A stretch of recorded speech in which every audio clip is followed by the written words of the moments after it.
खड़ खड़ खड़ खड़। ट्रेन द्रुत गति से भागी चली जा रही थी।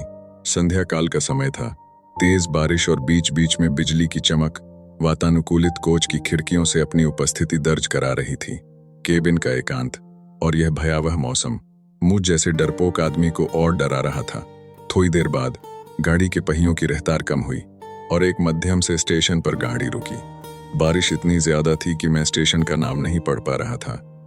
मैं अपने केबिन में अकेला था और इस उधेबुन में था कि कोई सहयात्री आए जिससे वार्तालाप करते करते आगे का रास्ता आसानी से काटा जा सके।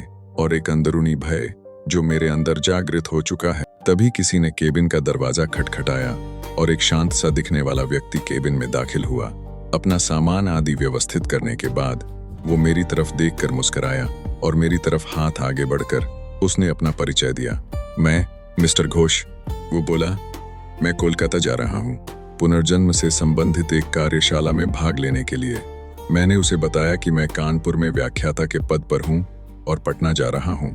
उसने कुछ खाने का सामान निकाला और मुझसे भी खाने हेतु आग्रह किया, किंतु मैं बहुत ही सशंकित व्यक्तित्व का, मैं प्राणी ट्वीन में किसी अजनबी के द्वारा दिए गए खाने को लेना असंभव था मेरे लिए। मैंने बहुत विनम्रता से उसके आग्रह को ठुकराया।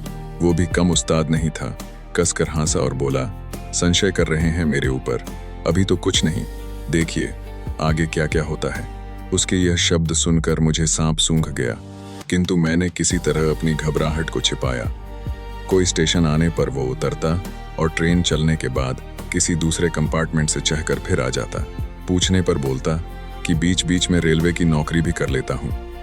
थोड़ी देर बाद मैं और वह विभिन्न बातों में उलझ गए, लेकिन उसका बार बार यूं गायब होकर लौट आना मुझे भीतर तक डरा रहा था।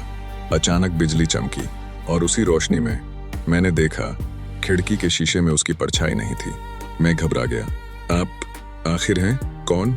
वो हल्का सा मुस्कुराया। डर से भी बड़ा डर सच होता है। अगले स्टेशन पर वो उतर गया और फिर कभी वापस नहीं आया। पटना पहुंचकर मैंने राहत की सांस ली और यूं ही यात्रियों की सूची देखी। उसमें मिस्टर घोष का नाम ही नहीं था। मैं सन्न रह गया, क्योंकि अब मुझे समझ आ गया था मैं पूरी यात्रा में अकेला नहीं था, फिर भी अकेला ही था।